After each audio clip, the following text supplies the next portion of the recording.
Need a little comfort that only mom can provide? You'll feel lots of TLC in today's classic soup recipe. Howard shows us how to make mom's chicken soup in the Mr. Food Test Kitchen.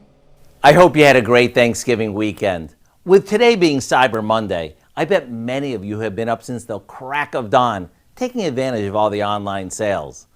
I know this time of year can be a bit stressful, which is why I thought I'd share a recipe that always makes me feel good. It's a version of my mom's chicken soup, and it's sure to help soothe your soul after a busy few days.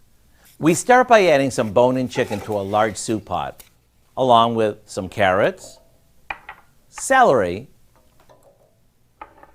onions, and a bit of salt and pepper. Now we fill the pot with some water and let it simmer until the chicken starts to fall off the bones. Once this happens, we add some chicken base or bouillon cubes to kick up the flavor. Then we remove the chicken and separate the meat from the bones and the skin, and back into the soup pot it goes. Of course, you can serve it with some cooked noodles, rice, or even matzo balls if you'd like. To get the recipe for Mom's Chicken Soup, all you need to do is check out our website. And since it makes a bunch, feel free to freeze any leftovers so you have it on hand whenever you feel a cold coming on.